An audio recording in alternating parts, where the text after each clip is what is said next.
আমরা মেয়েরা কথা বলতে পারছি না, কষ্ট হচ্ছে। মানে সংসারের কাজ করেই হাঁপিয়ে উঠি।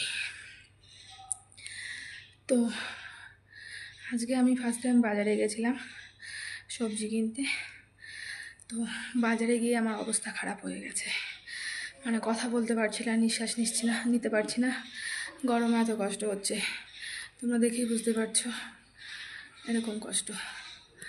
তো আমার বলার বক্তব্য এটাই যে আমরা মানে হাউস ওয়াইফরা, মানে বউরা সংসারের কাজ সামলে, মানে সংসারটা সামলেই মানে এত রাগ দেখাই, এত বিরক্তি হয়ে যায়। যখন হাজব্যান্ডরা অফিস থেকে বাড়ি ফেরে তখন তাদের সাথে হয়তো আমাদের কাজ করতে করতে এরকমও মুডটা খারাপ থাকে, ভালো করে কথাও বলি না। কিন্তু আমি আজকে বাইরে বেরিয়ে এটা রিয়েলাইজ করলাম, আমার এটা মনে হলো যে যদি পরজন্ম বলে কিছু থাকে, আমি পরজন্মে মানে পুরুষ হয়ে জন্মাতে চাই। মানে ওদের স্যাক্রিফাইসের লেভেল ভাই অনেক হাই, অনেক। ওদের মতো আমরা স্যাক্রিফাইস করতে পারবো না। আমরা মেয়েরা একটুতেই হাঁপিয়ে উঠি, একটুতেই বিরক্তি হয়ে যাই। তাহলে ভাবো, ওরা সারা দিন অক্লান্ত পরিশ্রম করে, দিন রাত এক করে, যে মানে আমাদের মুখে হাসি ফোটানোর জন্যই এত পরিশ্রম করে, এত কষ্ট করে। তারপরেও যখন বাড়িতে আসে তখন আমরা ভালোভাবে কথা বলি না, আমরা অভিযোগ করি, এটা দাওনি কেন, সেটা দাওনি কেন, কাজ করতে হয় কেন। তাই আজকে সমস্ত ছেলেদেরকেই আমার তরফ থেকে স্যালুট জানাই। মানে সত্যি ছেলেদের কোনো তুলনা হয় না।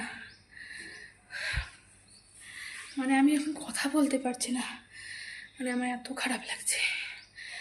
ছেলে হওয়া মুখের কথা নয়, ছেলে হওয়া চারটিখানি কথা নয়। মানে আজকে অনেক দিন পর এরকম রোদ উঠেছে, যেহেতু ঘুরে ঘুরে বাজার করতে হয়েছে। মানে আমি সত্যি, মানে এখন যে আমার সিচুয়েশন, মনে হচ্ছে আমি হার্ট ফেল করব, আমি সেন্সলেস হয়ে যাব। আর বাজারে এরকম মনে হচ্ছিল আমার, মানে ব্ল্যাক আউট হয়ে যাচ্ছে। তো আজকের থেকে তো আমি আর আমার বরের সাথে কোনো পুরুষ জাতির সাথে আমি খারাপ ব্যবহার করব না। আর তাদের দায়িত্ব কর্তব্য নিয়ে মানে কোনো রকম মন্তব্য করব না। ওরা যা আমাদের জন্য করে তা আমাদের মেয়েদের পক্ষে, বউদের পক্ষে সম্ভব নয়। ছেলেদের আত্মত্যাগ আলাদা লেভেলের বস। তাই পরের জন্য যদি মানুষ হয়ে জন্মাই, তাহলে কিন্তু আমি ছেলে হয়েই জন্মাতে চাই। হ্যাটস অফ তোমাদের।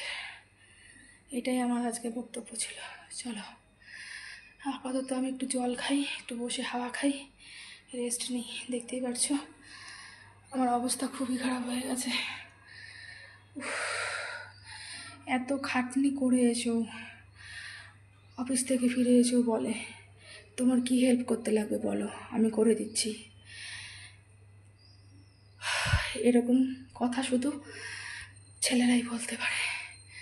তাই সমস্ত পুরুষ জাতিকে আমার তরফ থেকে অনেক অনেক ধন্যবাদ, কৃতজ্ঞতা স্বীকার করছি আমি।